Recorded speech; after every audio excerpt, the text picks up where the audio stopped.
بسم الله الرحمن الرحيم. ألف باء تاء ثاء جيم حاء خاء دال ذال راء زاي سين شين صاد ضاد طاء عين غين فاء قاف كاف لام ميم نون هاء واو ياء ياء هذه حروف الهجاء. ألف أرنب يجري يلعب يأكل جزرا كي لا يتعب. باء بطة محمد سيد المرسلين وعلى أهله وصحبه ومن استنى بسنته واهتدى بهداه إلى يوم الدين وبعد. الحمد لله أيها الإخوة، ما زلنا في كتاب الإمام مجدد محمد بن عبد الوهاب المسمى بكتاب التوحيد. نحن في مسألة الخامسة إن شاء الله، كون ترك الرؤية والكي من تحقيق التوحيد. المسألة السادسة، كون الجامع لتلك الخصال هو التوكل. السابعة، قم بعلم الصحابة بمعرفتهم أنهم لم ينالوا ذلك إلا بعمل. الثامنة، حرصهم على الخير. التاسعة، فضيلة هذه الأمة بالكمية والكيفية. العاشرة، فضيلة أصحاب موسى. الحادية عشرة، أرض الأمم عليه الصلاة والسلام. نعم، أرض الأمم عليه الصلاة والسلام. الثانية عشرة، أن كل أمة تحشر وحدها مع نبيها.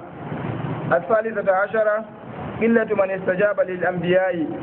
الرابعة عشرة، أن من لم يجب أحد يأتي وحده. الخامسة عشرة،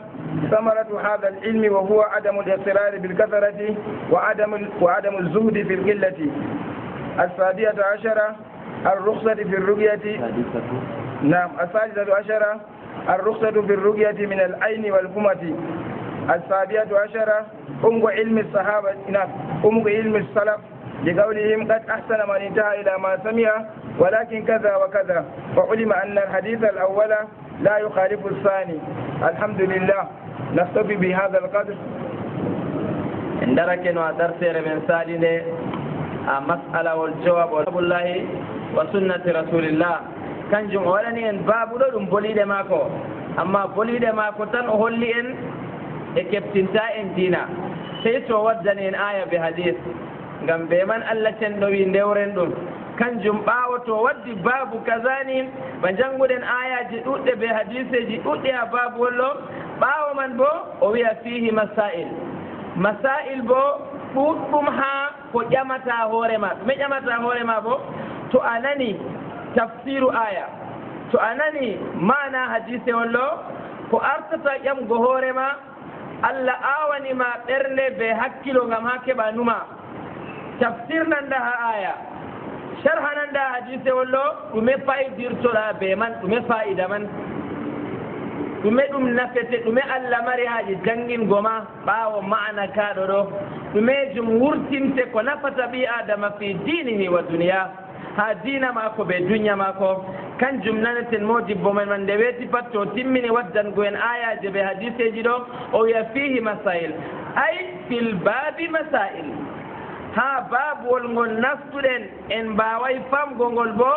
sede nastirɗen ngam dammugal. modi ɓe ɗon mbiya baabuɗo e mbiyata fénétre dammugal, ngam dammugal ngal ɗon naftirgo hunde ngal laawol timmitingol. kanjum taweten babun ha defte fof. wa min hadihi alkutub hada alkitab aljalil هذا الكتاب النافع هذا الكتاب الموافق لهدي سلف الأمة من الصحابة والتابعين وتابع التابعين. to kanjum haɗo mas'alaji ko hakkilo ma ƴamete allah wi ɓen ɓe kawtanta allah ceniɗo ibrahim laatake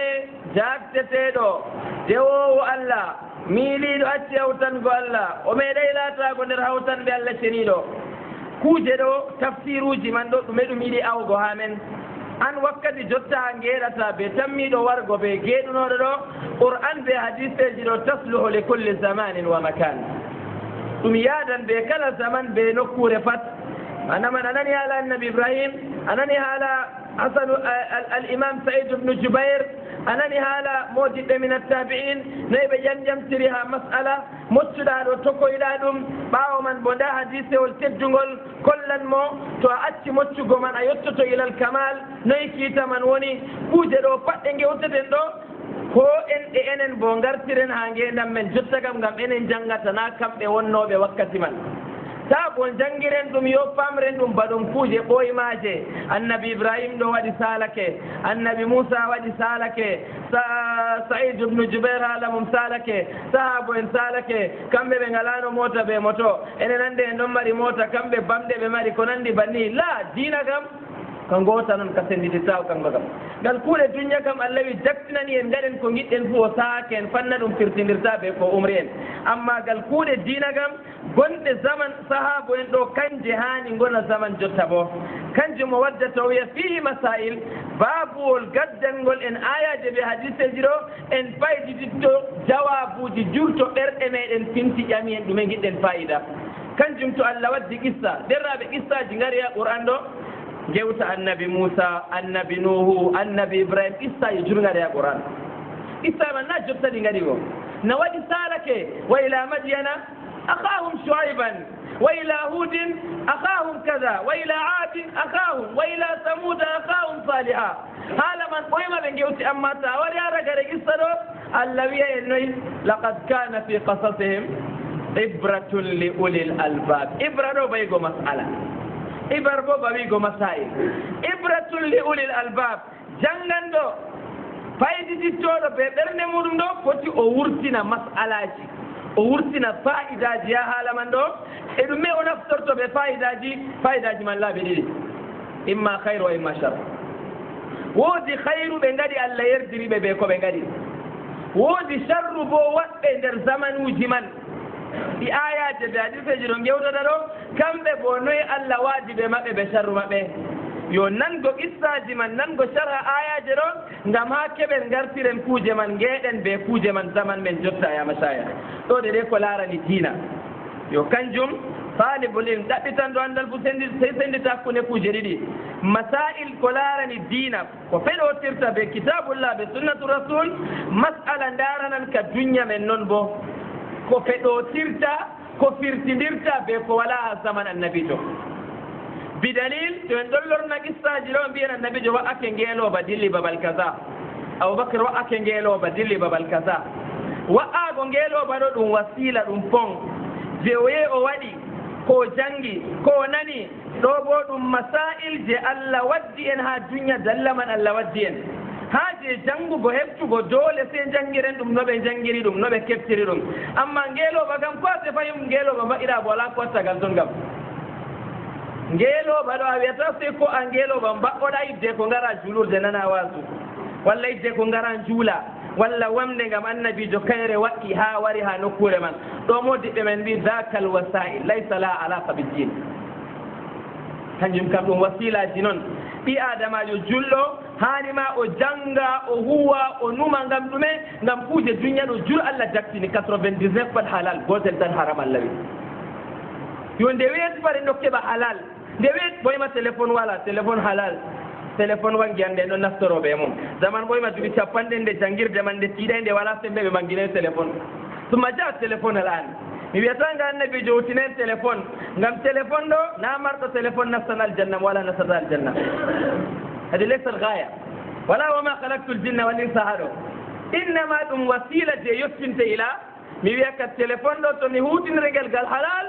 ila aljanna to mi hutinirgel gal haram ila annar ɗo kam ɗum shay'un laysa lahu hukmun fi dhatihi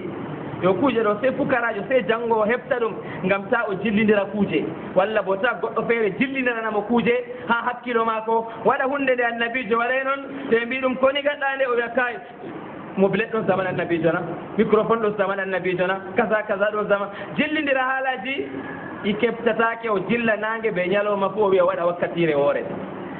idan ha ɗo masalaji ɗo paamen ɗi modibbojo ɗo ɗo waddani ngam keɓen maɓɓiten hakkiloji meɗen fayditoroɗen be ko woni ha ayaje be ko woni hadiseji almasalatu lhamisa ngol puɗɗunoɗen sharhugo kangol o wino en kawnu tarki ruqya walkayyi min tahqiqi tawhid o wi ɓi adamajo laatake to o acci ɗaɓɓitiggo mocceego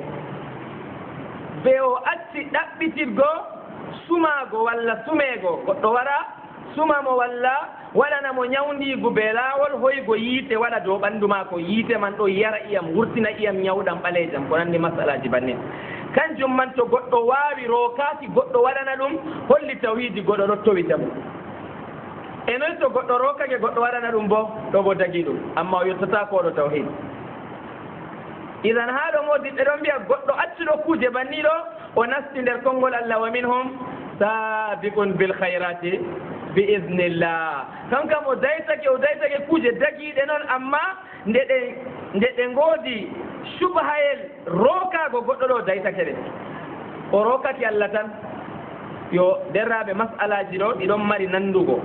annabijo ɗon no rabbo saaba wakkati o warti madina ɗon no rabbiri sahaabo en ngam tarbiya ɗo daga bas kanjum en gadduɓe haa ɗo masalawol timmiɗinigol hadisol gurtinagol ha abou daoud ɓe tirmidi ɓe imam ahmad annabijo nde wawni abdoullah ibnu abbas dow wamde o wi abdoullah ibnu abbas ha mi jangguine kalimaji duuɓi sappo o mari sappo e goo war ha mi jangguine kalimaji ɗi nafe moɗiɓɓe men mbi ha ɗo to ɓi adama famay tawhid famata kalimaji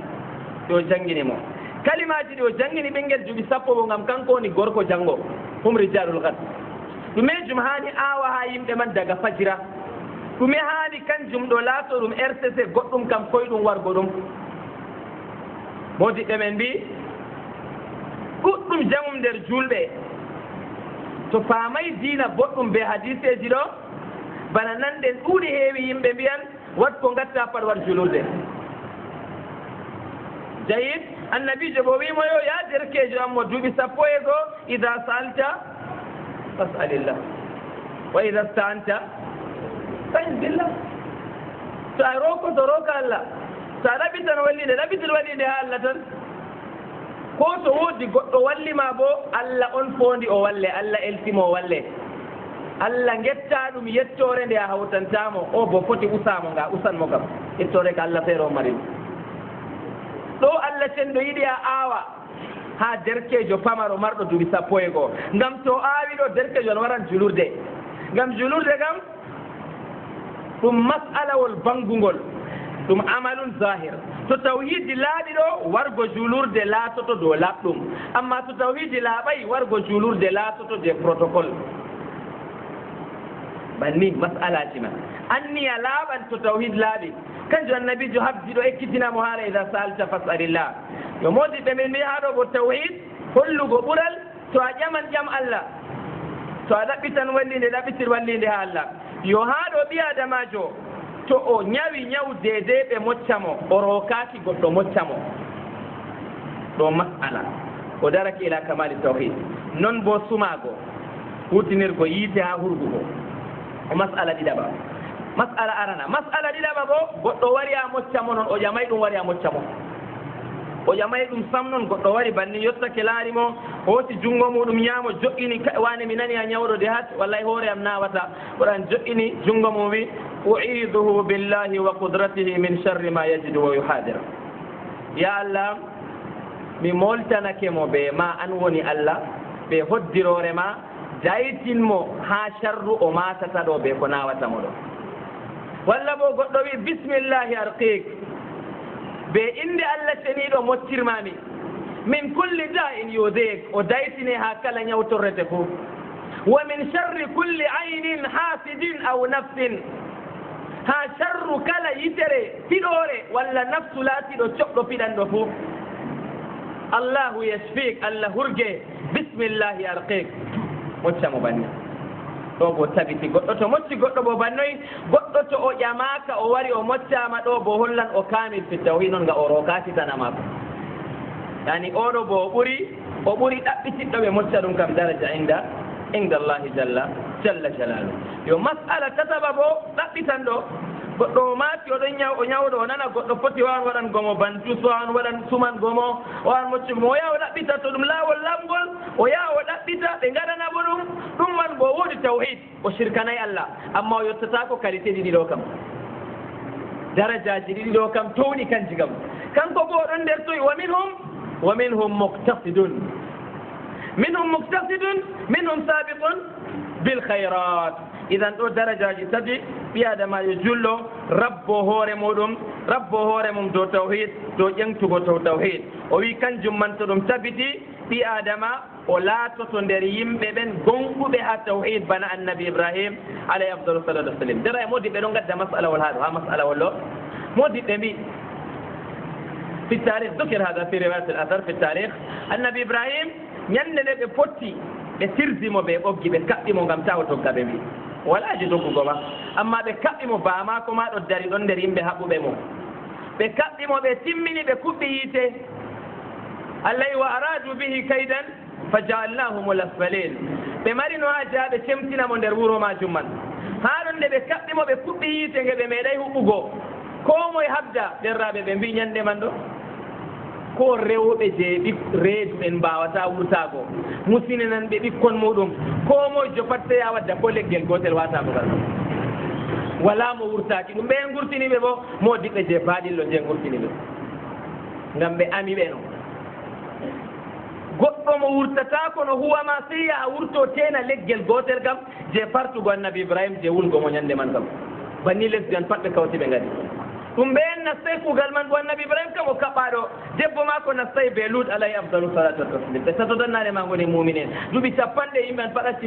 accay yaago a fiyoɓe jabbe sali wartango allah feere mum noon toro allah noon allah am ko watta janngolo to ɗum hayru hoddiranan to ɗum sharru boya allah wayliti hoddiranam hayru ɓe gaɗata banni ɓe sali ɗume ɓe tokki laawol ɗo wutanago walo en wadduɓe kuujeji man ɓe jankirta dow maɓɓe ɓe ɗo coɓotiri ɓe maɓɓe ɓe teddinaɓe ɓe gilloɓe yani banana ɗum gedde ɓe gatta goɗɗo jaranɗo giya jaranɗo ndenanɗo yimɓe kollitamo ɗo waɗa hunde nde woɗe to nasiyanama amma buudejo ɓe gumejo ɗo tullanmo hallugo allah on hani yimɓe kollita banni amma so tawi andaka kuje man ɗon ɓe duɗɗito ɓeya goo ɓe cankita bononda yayituna fil ardi fa bononda man les ngam nafikare yaasi kam ɗon laaɓi amma nder bo ɗo siiɓo on iyam on pat moɗon noon a lesdi dalila maɓɓe bo masibo jippo to on jankiray ngam allah hawta on on fu ummina on dow anniyaji mon allah ren en hadihi lmafasid allah ittan en shirku walbida allahuma tahir biladana min hadihi alamal alsayia wa min tilka alakhlaq addani'a ya rabbal alamin yo derraɓe nde ɓe ngari ɓe kawti annabi ibrahim ha ɓe nastinamo nder yiite jibril jippi daga asama jibril wimoyo a woodi haaji am mi wallitena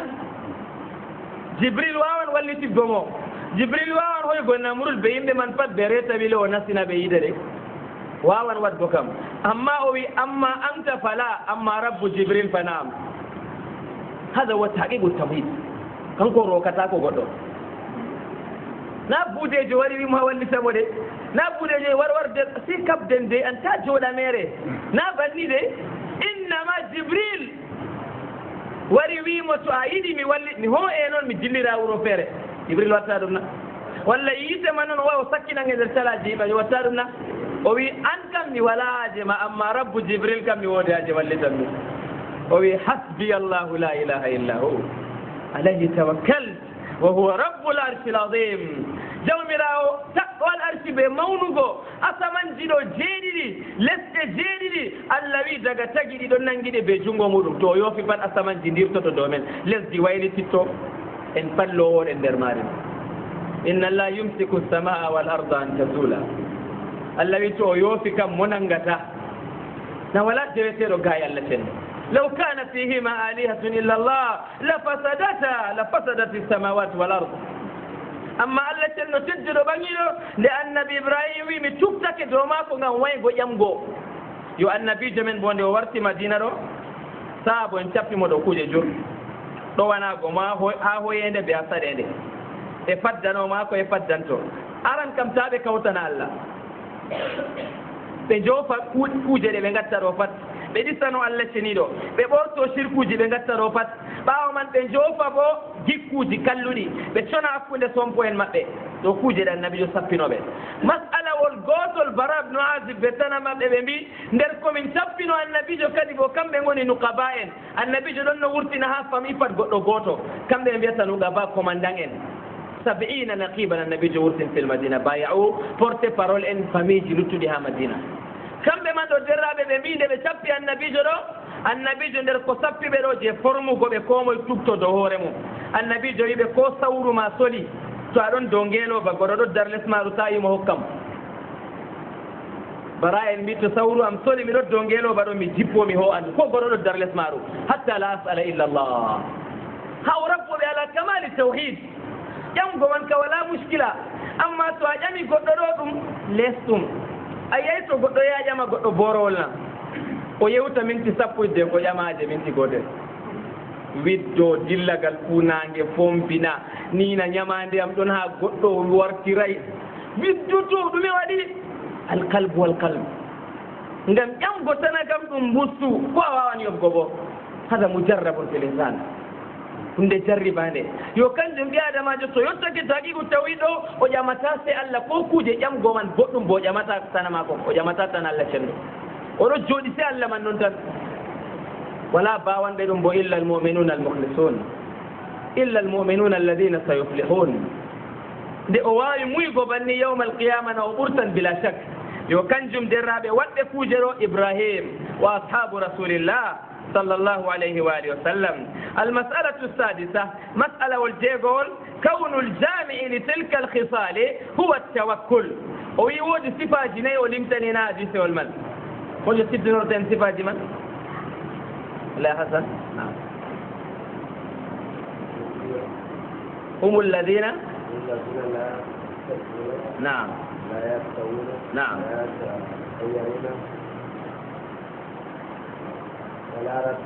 وعلى ربهم يتوكلون هم جزاك الله خيرا هم الذين لا يسترقون بلا بكتاب مشابه ولا يكتوون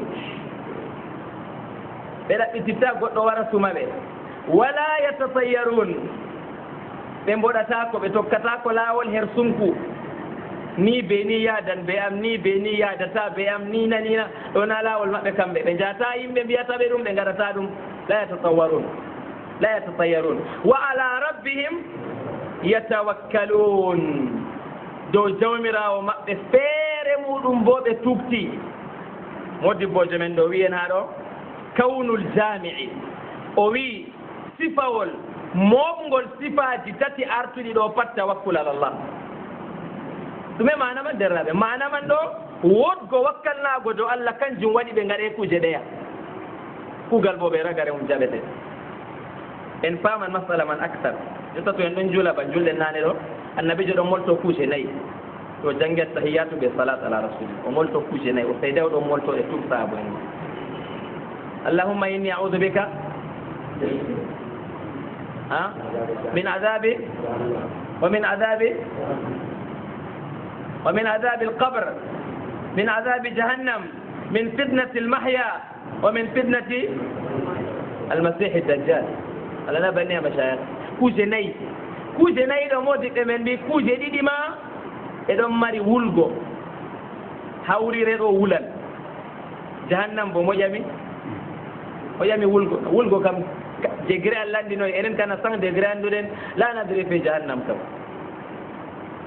ni kam goɗɗo wari timmingo julgo Allah jaɓanimo oɗon yikka Allah jaɓanimo ɗum timmitini ɓe ɗume ɓe Allah siftinorgo ma yiite enama ngama janngo ko ngara juula lawlaw salik balak salli bi sur'a idan wulgo ɗon yangada ɗon aɗo wurto julde aɗo siftora yangada yiite ɗon hawrire premier calaji alahira ɓaawo man jahannam a moltake e ɗume watta goɗɗo mata wulgo nder hawrire e ɗume watta goɗɗo mata wulgo yiite jahannam no goɗɗo yisrata ɗum woodi vaccination ɗum marina renta fitnatul mahya hada mana sababu ko yarata yimɓe nder jahannam ɓe ko yarata yimɓe ɓe mata wulgo nder hawrire ɗo fitnatul mahya fitinaji ngendam ko waɗata ko yimɓe gatta nder ngendam fitinaji mawɗum nder fitinaji bo Allah na jarribate en wiye ndaɗo boɗɗum kuwe ndaɗo kalluɗum bota kuwe paɗamma on goodi bawɗe huubo kam boɗɗum ɓe kalluɗum fu kanjum woni inna aradna al amanata ala alsamawati wal ardi wal jibal fa abayna an yahmilnaha wa ashfaqna minha wa hamalaha al insan innahu kana zaluman jahula yo haɗo ɓi adamajo jama hoore mum ya Allah awi yangada hawrire awi yangada ja eno kisranmi ndekkam hakkille ngeendam ɗo ɗon mari fitinaji jur e ɗume fayi nder fitinaji ngeendam womin fitnati almasihi dajjal allah waddi inde dajjal waddayinde iblis womin fitnati sharri lwaswasil annabijo wadday fitnati iblis kanjum ma tumdiraɓe ɗo wiya on buude en ɓuran iblis hallugo mawɗo buude en duña bo pat dajjal jogiiɗo drapeau buude e kuje ɓurata sembiɗingo ɗo huwa dajjal hanko maître lutuɓe cak siirooɓe buude en torrooɓe yimɓe sargooɓe ɗo mawɗo maɓɓe ɗo almasihi dajjal hakke kanko kam je maako ɗo ba mbiyeten tema parabolique ɓe mbiyata jotta ɗo o wara o tawa goɗɗo o wiya goɗɗo yo a yiɗi a tokkotoyam na a tokkoto ɗarigam na goɗɗo wiyamom tokkata ko o wiya to mi ummitinanima baama on gewti a tokkotoyam na o wiya o wiya to dillen to hawrede baama nda hawredema o wiya no inde baama o ƴowno inde baba ummo yewtida ɓe ɓinguel almasihu dajjal walmasihu isa ɗume probléme moɗon minin ɗo wallahi ndiyam toɓata boɗɗum gala min ɗo zone man zone sahel walla bo désert ɗuuɗi ha lesdi amin yo bisimilla on jaɓan kuuɗe am na on jaɓan huudugo ɓe am na on eftan ko eftinanmi on na yo bisimilla min eftan o wiya ndiyam top o wiyata ya allah ndiyam top de o wiyata barka walo pat o wiyata sam ndiyam top noon o wiya nargiol waɗa ndiyam toɓa hada fitnat almasih buudejo ka fooɗi gaɗa oɗona na wala gaɗa ma ko inde maître maɓɓe ɗo sona hama ngam ta jabtinmingo julgo jaa buudejo annabijo wi en daari deraɓe munasabatul islami a machaya to goɗɗo ɗo juula ɗo faama ko janngata ɗo wallahi timmidi a diina timmidi a kanda timmidi min fitnatil masih assalamu aleykum a dille a buudejo anndi ko buuɗana anndima ko jannguɗana alhamduɗo ma anndi ko jannguɗana na annda ko jannguɗa an ka ware waɗi protocole tan ɓe tabitini a jullo to ama ɓe jareta kawri e julɓe tan bas to a anndino masihu dajjal ɓe gaddi ngam ha nana inde maako ndaytoɗa ko walo en maako gatta jotta ngam ta o tawe ko charru gaibin yuntazar idan ɗo woni kalimaji ɗi annabijo men mouhammad sa sallam waddata kalimaji nayyi pamari nde weeti paɗen ɗon giyaɗi ngam ha keɓen hayru ɓe teddungal keɓen ndentoɗen yangada allah tenɗo idan derraɓe ha ɗo bo banni allah tenɗo waddi kuuje annabijo waddi kuuje tati masalawol nayaɓol ha ragare man ɗo to ɓi adama waway wakkalnago do allah pat wawata wadgo kuuje tati limtaɗe arano ɗaɓɓitirgo o ɗaɓɓititta ɓe mocca mo pour go o ɗaɓɓitita e mocca mo nga o anndi allah ɗon nananamo to o mocci je maako ɗon heyan o anndi nga annabijo wi allah am ya an jeyaɗo allah wo in gikki ɓe jawma ay ƴami allah anani annabijo wi ɓuloɓe ɓe rabbil falaqi nafan a janngi falaqi a janngi naasi a janngi ayatal kursi a yamɗitayi allah kam nananɗoma jabaniɗoma aɗo continue dow man ni a wiyata jeyaɗo allah kam haaje ma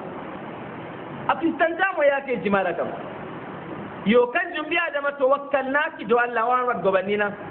goɗo foti wiya ɓe ɗemngal tawakkaltu alallah walla winda ɓawa mota tawakkaltu alallah ɓawa moble tawakkaltu alallah almuhim alqalbe lan wala mazahir ji banni almuhim ɗum wona nder ɗernde ɓi adamajo ɗum wanga terɗe ɓi adamajo kañum on tawakkaltu alallah kañum deraɓe dewal ɓurdangal teddugo nder dewi a tawakkul alallah ɓurdangal saggo bo kangal amma ha mo anda tawid bo ngal ɓurdan hoygo ha mo anda tawid ɗo ngal ɓurdan hoygo amma anndino tawid kam ɗum dewal manngal jamum kanjum nde weeti paɗe no tawa allah ɗo wiya alayhi yatawakkalu annabijo law tawakkaltum ala llahi haqqa tawakkulihi la razaqakum kama yarzuqu tayr yagdu khimasan tagdu khimasan wa taruhu bitanan colli ndawa deeɗi man ɗo cowɗi wala ko nder toon sey dolo so ɗi garti asira saɓoaɓi kon deeɗi ɗo keewi kon mbaala hontugo ɓe maaji naftorago fajira bo ɗi ndawa ɗi ndilla ɗi cigaki kam ɗi piyay buutemere ɗiɗi ceede ɗumen miɗo sigi ɗo kam je ɗo kam pat wala ɗo ka seeɗi adama mo annda ko nafata ɗum moftata rimda musiba man allah cendoren en lawol ma ɗo ɗum jarribore ɓi adama jarriba ɓi adama ɗo o jarribama o saata elelejo ɗuma ɗo sa tayelelejo goɗɗo hunde woore he an moɗon amma si o tefa temere foti o waɗo harame ha o ɓe temere man temere an bo wawata wutinirgo mayan wandi de amma pat si o waɗo haram o heɓa ɗum noon o rimdo yangada yimɓe ngara naftoro kañum kam jambe jambawo maɗo ñande dargal go wiya ɓe mballite am le mbiya kay baba yawma yafirul maro wa ummihi wa abi kullu nafsin bima kasabat ma kasabat rahina kanjum derraɓe moddiɓe men mbi ko moye hakkila hoytina dimgal mum hoytina chargement ha duniya ɗo ɓuran gam to hoytina chargement pat en tammi darago duuɓi temere tati en ɗon dari Allah ƴamata en temere tati ɗo Allah wiyata en kostannu duuɓi temeɗɗe kadi bo yimɓe daro fayi annabijo ya Allah cenɗo toro ɗum mangta ɗum duuɓi temeɗɗe Allah cenɗo wara inna yawman inda rabbika ka alfi sanatin dimduɗo haram pat bonñande man ngam wala babal gara sakko ummatoje ɗuuɗi dow duniya kanjum yimɓe yeddanɓe Allah ñande man ɗo annabijo wi goɗɗo feere dagam dow ha les pat o ngulenga noon ngulenga ɗo azab je nanɗen ɗo wulgo batte ko rimdi haram ɗo kanjum o ɗon nder wulgo noon waliyadu billah amma muminijo kam timmiɗiniɗo huugo kuuɗe boɗɗe o yimmiɗinoraki ɓe kankite ñande dargal kam kanko kam bato ɓe cettini de ko ɓe darna julgo banni kanko o lardata Allah waɗɗen nder min ahli lmuminin min alladina amanu idan tuktago dow Allah derraɓe to en ƴami bo ɗume mana tawakkaltu ala Allah wodi ɓe men wi mana tawakkaltu ala Allah sidqul itimadi ala Allah gonɗugo tuktago dow Allah wodi e wi ɗum waɗi ɓe gaddi sidɗu ngam gongaku kanjum premier nastinta yimɓe aljanna ɗume woni gongaku ɗo rewgo Allah ta hawtana Allah ɗume woni fewre bo ɓurdande mawnugo mbiya Allah a rewimo ɓe hunduko ɓe ɓernde ma rewaymo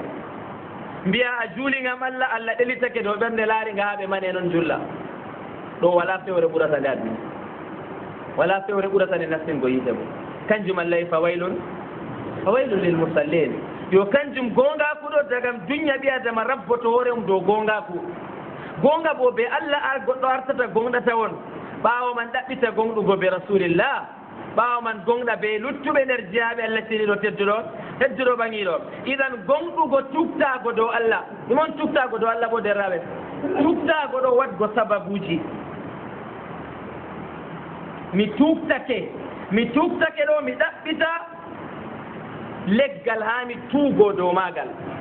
leggal wala to mi tuugake mi dowatakono idan attawakkul yaqtadi badla sababi modiɓe min to a wiya tuktake dow Allah ɗo sey gaɗa sabab min kam mi tuktake dow leggal wala no aɗo waɗi ni a dowatakono idan sabab wala sabab kam a waɗi sabab bo Allah fondima gaɗɗa gam ko nufiɗa gaɗɗa pat Allah tagata kugal man idde ko gaɗa ngal idan sabab je gaɗɗa ɗo nuɗɗina sabab ma kam ko heƴi ngam Allah taɗɗo sabab be natija ɗo kanko wi gaɗa sabab kanko wi fa ida azamta tawon tawinoroɗa kuwa ɓaawo man tuktoɗa to Allah idan waɗgo sabab hokkita Allah yaake muɗum kanjum woni ɓi adama gonɗi e noyi mo waɗay sabab tan wi tawakkaltu ala Allah bo goɗɗo yahay luumo o yahay o remi o jooɗake o wi ya razzaku ya razzaku ya razzaku ya wahabu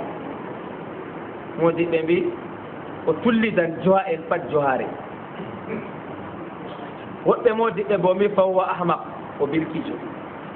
woɓɓe nder modiɓɓe bo mbi fawwa yastahziu billah oɗo ganci Allah Allah wi ɗume pat mi waɗi be tawakkul hanko wi kay se o sanja ɗum ko huwata kanko to a jangi a huwi jangirde ma nafayma o yo jogake bindi ɓaleji jangayi yiɗi mallumku awayi yiɗi gawri nina ken kaɗo siiɓo yimɓe tan ba dokko yimɓe ceede ndiyam obo modiɓɓe ɓe mbiyata laysa tawakkul fa huwa tawakul kanjum annabijo yiɗa waɗa banni a ummatore mako derraɓe nde annabijo huuti madina ɗo kanko man ma wala ko mari e fuu maɓɓe baɓe tawi ɓe wakkati man ko ɓe mari ngam goɗɗo ɓe parti mo o wawan sorugo saare ma ka o dillana o wawata ceede man ɓe ngala ceede bana men ɗereji walla carte bancaire ɓe ngala ɗum wakkati man andal waɗay ceedon ɗo seɗɗa o heɓata o jogo o dillida jemma jemma wurtotoma cuccudka nde ɓe jotti madina ɗo yimɓe madina ɗon mari ceede ɗon mari gese ɗon mari dibinoje ɗuɗɗe ɓe ngari mbiya annabijo yo wallahi muhajirin en ɗon aɓe mumini en ɓe artimina islam allah mankiɓe ɓe ngoodi daraja minin kam komin giɗi kam useni yaaruɓe gese amin ɗo ɓe cufta je ɓe giɗi ɓe accana min je ɓe giɗa boɗɗum e ganna woɗay boɗɗum nufaye maɓɓe amma nufaye man ɗo wooɗay ƴagginan mbi adama annabijo wi hada la annabi wi jaaɓe wi bani muhajirin en woɗ ɓuranɗo ɓe walangal ko walla nan na wala nda ɓe dokka ɓe gese mere ɓe kuwana ɓe mere annabijo e watta ko e noyi waɗato ya rasulallah annabijo e kooceɓe ɓe kuwana on ha gese man kooconɓe ɓe ngala nder maɓɓe ɗo ɓe garta ɓe huwanoɓe ɓe employé en moɗon ha gese annabijo min kooceɓe min umri on ena ɓe anda ekkitineɓe emo anda hugo sam annabijo wi hoygo ndiyam ya rufa lekki kam na ɓe andi yoɓe kooca ndiyam ɓe tafa ndiyam ɓe jaa ɓe ndufa gese moɗon nanen ma hayatu rasulillah wa ashabihi fuu ɗume ngama annabijo forma yimɓe dow tubtago dow ko'e maɓɓe ta jamba waɗa taw yimɓe ngara mbiya tasbanani yimɓe mere caka jemma jatta yimɓe ceede mere kanjum annabijo yiɗi faddago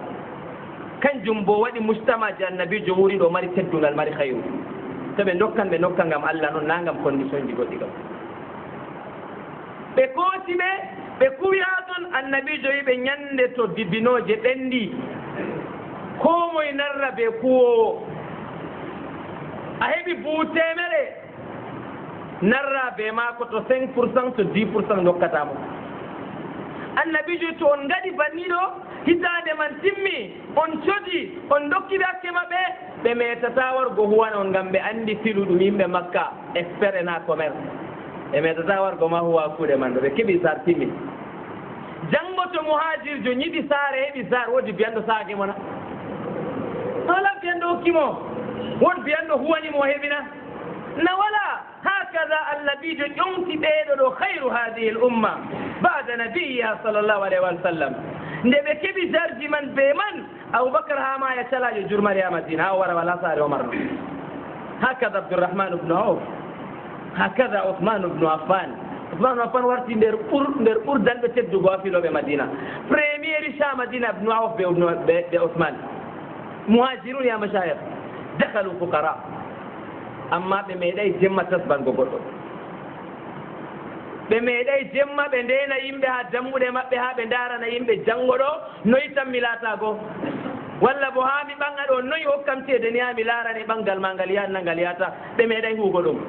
to woodi goɗɗo yiɗi andingo en ɓe huuwi bo o wadda dalil man balmodiɓe mbi o wawata waddugo hatta yalijal jamalu fi sammil khiyar sey to ngeeloba nasti nder wurde batal ngeeloba bo nastata jawmumen hakkilo nder wurde batal ngeeloba labga kam sey to ngeeloba siiri kam allah renen lawol sahara walmushawidin walkahana alladina afsadu wa asu fi l ardi fasada derraɓe gonɗugo tuktago dow allah ha ɗume fi jalbi l maslaha wa daf'i l mafsada ha fotgo ko nafete be habgo be ko torrete daytina ɗum ha maɗa ha ɗo tawakkul huwata kanjum mana iyaka nasta'in almas'alatu السابعة مسألة جديدة أمق علم الصحابة لقوا عند الصحابة بفيتاقوا عند الصحابة فيتاقوا فاموا مقبه إنو فاموا مقبه فيتوري نو عند المقبه ولاتي أنل بمعرفتهم بلاتاقوا صحابة بيرو بفام بأنو أنهم لم ينالوا ذلك إلا بعمل mbar jaari kuuɗo sifaaji nayni ɗo goɗɗo yottata ko ha toon te ɓe huugo to huway ka o heɓata kuuje man dalila man ɓe ƴamƴamri ɓe ƴama ɗo kam ɗum ɓe yen eɓe dañi nder islam na walla ɗum enen walla ɗum ɓeye haa ɗon ɓe ɗo ƴama ɓe anndi goɗɗo noon jotta ko banni noon o wiya kanngu ka o nasti aljanna ka waɗata illa bi amal dalila man ɓe ƴamƴamtiri ɓe mariyaji annabijo wara wiya ɓe bo ɗum ɓe yen ni nasti aljanna bi gayri hisabin wala adab ɗo نسي الجنة بلا ينقدر لين النبي جواري لمتن بصفات نيرو دليل من دندت في صفات من. المسألة الثامنة مسألة جينا يبا جيت سبا حرصهم على الخير ساتبو إيلين دي صحابوين دو أبتدو خيرو لا تاغو ما بكملو تو بناني خيرو بجاوان بفاما نوي خيرو من وني ما بكو خيرو أما بجاوتا بفيو نونغم سي بنانا أندل ها النبي جوكم سنا النبي جوكم فات بجابتا سي بنانا أندل لابدل كان جموي خير خير لو نفو بمن أندل لا تتاكو خير سيتو النبي جوكال أمي يو أند أمي دا النبي جو فات كان جنوكا دا خيرو أندل قال أماك يا النبي جو تنقل هادي تكا تكلا والولا ندير لنغو كون قال ماري خيرو كان قال لنتتاك يا النبي جو قال ولا خيرو ها الآخرة إذن بأندي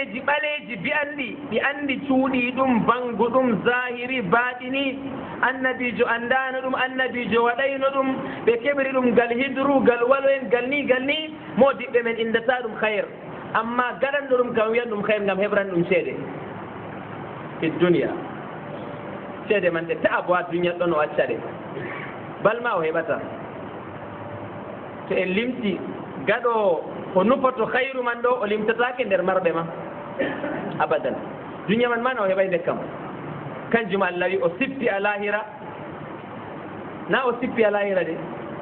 أولئك الذين اشتروا الضلالة الذي ونني إنهم بيا جوت ميرون تون سالوري قدو يم يوفي نكونجو دو معنى اشتروا الضلالة بالهدى hunde ɗima maare sappo o soorinde ɓe gootel yimɓe jurpela mo mi wakkati oɗo muyde wakkati man waɗa kay o ɓillaɗo heydi hakada nnas yaqulun banni ɓi adamajo suɓanɗo laawol baaɗili nga ma o heɓra ɓe maagol dalayel pamarel ha duniya hirsuhum ala alkhayr sahabo en ɗo ɓe mari elende ɗaɓɓitirgo hayru amma hayru man sey ɓe ƴama annabijo diraɓe sahabo en ɗo ne ɓe ƴamtirɗo ɓe kuuje ko moyɗo huwa seydi annabijo wurtita won wiɓe hum alladina la yastarqun wala yaktawun wala yatatayarun wa ala rabbihim yatawakkalun nde ɓe puɗɗi kadi na goto maɓɓe noon ummo wiya an ya tasbu nina marra ujune temere ɓe no gas enayi an ya waɗane ni min cendi kuuɗe kaja hada laysa tariqatu ashabi rasulillah sey annabijo wiya ɓe nana ko o wi ɓe paama ɓe ƴamtomo to ɓe paamay ɓe jaaɓe kuwa kanjum mo nufoto ɓe hertohom ala alkhayr المسألة التاسعة مسألة جينا يبا فضيلة هذه الأمة بالكمية والكيفية pour الأمة توري من دو بتدجن الأمة توري من دو بتودغو ماري بودغو كوغل ماري كمية بكيفية كانتيتي بكاليتي نوي بامرة المسألة من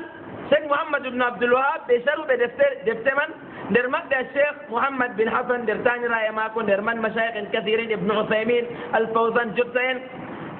حديث والناني جنول انتون بتشفتر دو حديث والمنوي النبي جوي نجيمي أماتوري كون جمو ينبي يمنم النبي موسى بيهن كدبو نجيمي أماتوري كون يمنم أماتوري ما أوران دي أماتوري النبي موسى إذن إن قري أماتوري جسالي دليم غلسان بالجنة وكم كان تتي بأرتين إن قري به ɓe ɓuri en duuɓi dow duniya yeeɗugo dow duniya goɗɗo feere zaman ɓoyma duuɓi ujunere wurata zaman annabi nuuɗo dawa ma ko tan ma duuɓi temeɗe jeneɓe capan joyi 80 personnes o heeɓi ha men hannde bo duuɓi seɗɗa amma en ɓuranɓe nastugo aljanna kantite kane en ɓuri ɓe wal kayfiya be noon de kuugal no ngal huurete woodgo kuugal enen ha ummatore jotta ɗo ko Allah farliri dow meɗen yottaki dow ɓeya kuugal ngal Allah farliri dow men pamaral amma Allah yiɗi faamu ɗuuɗa ha magal yo faamu bo gal qualité wonata yo be faamu ɓiɓɓe adama en keɓrata jotto ha noftugo ha aljannaji Allah cenno tedduɗo ɓangiɗo كنجم الله سفينا قرآن الذي كنتم خير أمة أخرجا للناس تأمرون بالمعروف وتنهون عن المنكر وتؤمنون زي الذي يرى آية من ولو آمن أهل الكتاب دارنا الله فدين بأصحاب موسى بين ولو آمن أهل الكتاب لكان خيرا لهم. كنجم مسألة عاشرة مسألة سبوة فضيلة أصحاب موسى بنا فضيلة هذه الأمة نون فضيلة أصحاب موسى وتدقوا يمدى النبي موسى كم ببوبة تدي ببوري أماتو جارتو دبي نبيني من النبي موسى عليه أفضل الصلاة والتسليم التي نيدو تدرو بني لحكم وجنب دئيني النبي موسى عليه السلام حقنا ماكو بأنبي من النبو ينقود نلا دوكوتو باو النبي موسى النبو ينجرغني يوشع ابن نون النبي دانيال النبو ينقل الامتنين عند مبه داود سليمان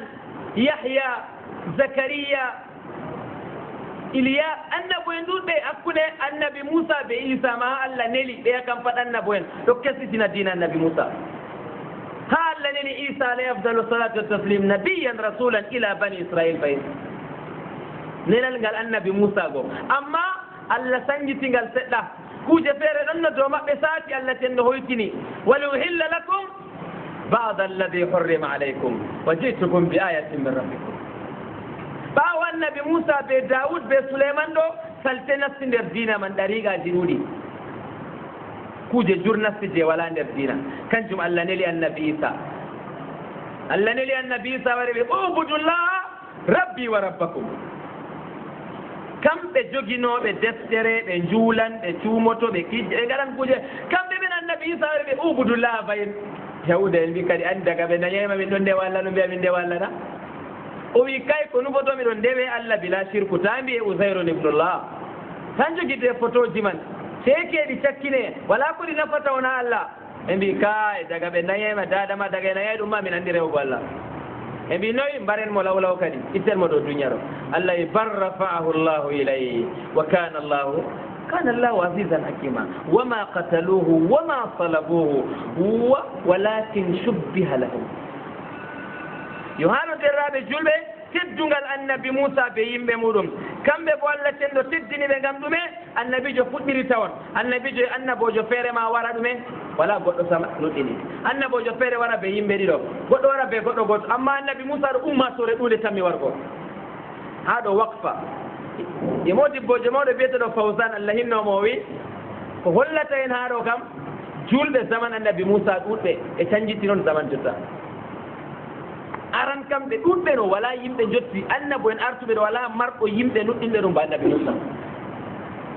amma baawo ma ko be canjitake e no be canjiti bo Allah wika Allah wi ma kana Ibrahimu yahudiyan wala nasraniyan walakin kana hanifan musliman annabi Musa wi yimbe mum noy wa ala Allah fatawakkalu in kuntum muslimin o yeyɓe in kuntum yahudi in kuntum nasara in kuntum kada ɗo kam ɓaawo ma ko ɗum wangi dalila wangugo man Allah neli annabi Isa ha lelta ko wangi amma ko wangi nasti nder ɗaɗi yimɓe naftorake ɗum ha duña muɗum ha alaaqaji mum woɗɓe feere woɗɓe ndewi ɗum en woɗɓe feere ɗon jooɗi ñaama jawle yimɓe ɓe baaɗil yo banni annabijo to wari a fota yimɓe ha yimɓe man ɓe calloto ɓe giɗata yo kanjum dalila man Allah neli annabi Isa alayhi afdal salatu wassalam idan haɗo derraɓe ko kayiɗi hollugo en kam enen bo foti laatoɗon en ɗuɗɓe amma ɗuɗgo man foti nafata en annabijo mbiɗo ɗum annabijo silama ɗo sankititto ka yetto ha nangue yetti pat ɓe jemma yetti pat amma garra gare man ɗo annabijo ɓe tammilatago ilam noon walakinnahum ghusaun ka ghusai sayl النبي جميع عائشة لا يذهب الليل والنهار حتى توبد اللات والعزى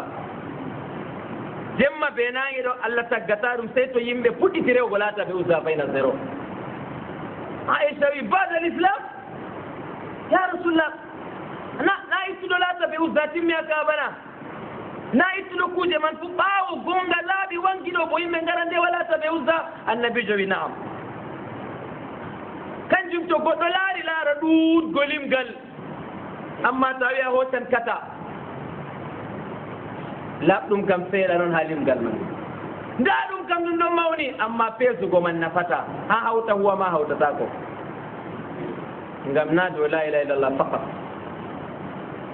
nda ɗuɗgal kam ɗo heewi ko ɗiɗire ɓe kawtitede man ɗuɗal amma ɗume drapeau ji man ɗuuɗite walo en ɗuuɗi ko moye ɗon mari ɗatel mum e panna annabijo ɓe noto toon hunal musiba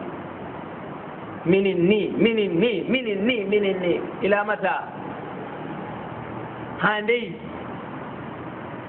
julɓe hani kawta ɓernde woore wa inna hadi ummatukum ummatan wahida wa ana rabbukum e dow toye kawteten go ila kalimatin sawa ila kitabillah saabu ndi ko tawlena deftere lakkuwel ɓe a sunna koyen taway bo joofen kanjum modiɓɓe men mbi ñande to anani ɓe mbi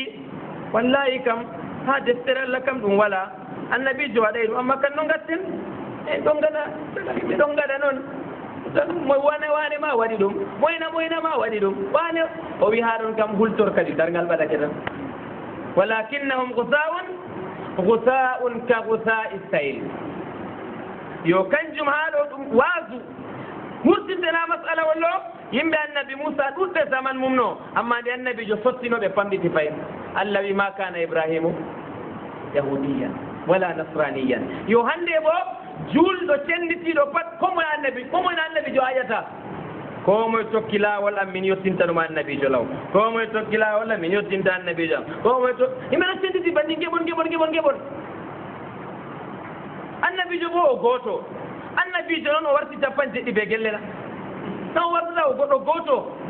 e nde kam yimɓe on de lincitiɗena maɓɓe ɗo en koyɓe leɓaren sera mbiyen ɓe wala muskila baba min ɗon respecti on wala probléme on modiɓɓe on tedduɓe on ndewi Allah amma minin bo ha nannguɗo na tun mi nanngata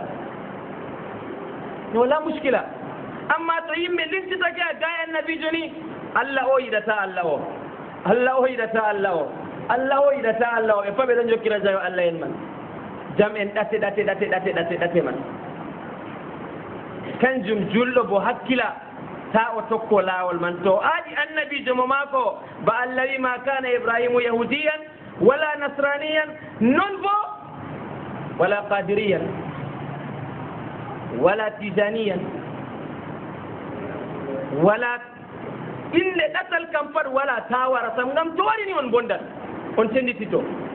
yo nde en tendan kam en tenditito kam ko tenne ɗum kam ɓaren sera lincitoɗen annabijo en fof walakin kana hanifan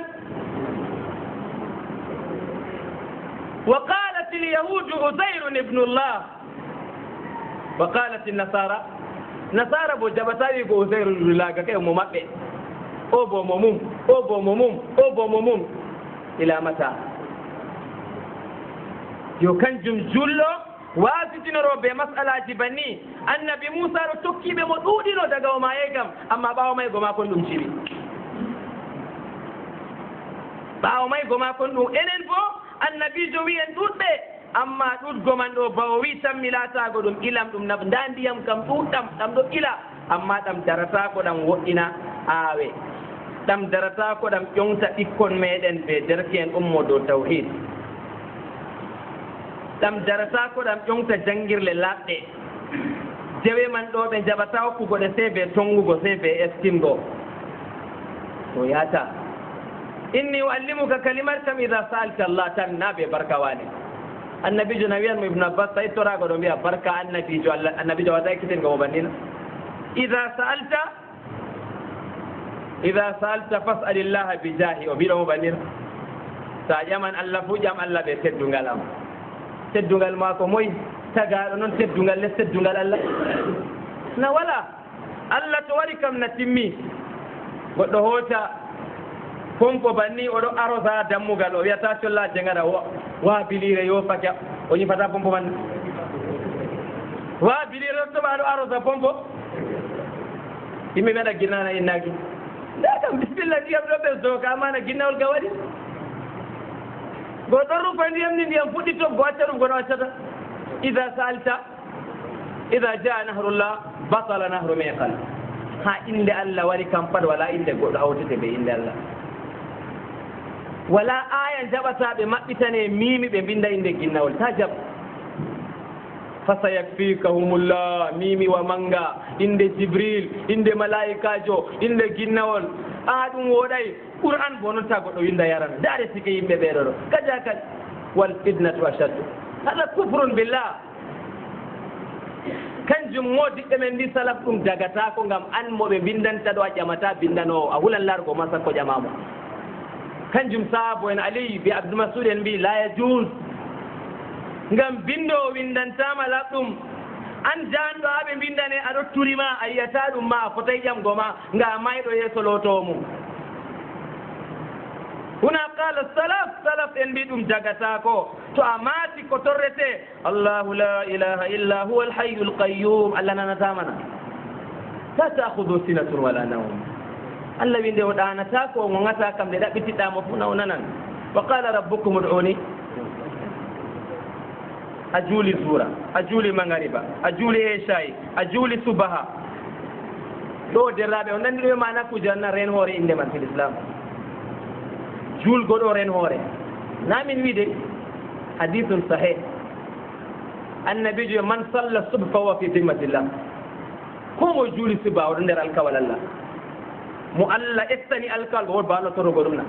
أما تسنة ولا ريمبه فامتا كوجمان قدو جولة تمنا يا بودي الله برنو لا يا ومرو مرتو دلها جمولو هل صلى لم يصلي الصبح صلاها ظاهرا وشكلا ليس بقلبه julen ju wala ko rena tabi'a da ma sharuji bana farulaji wala wakkati yalatan jula sai do hatti tinga mallatan julu da da tama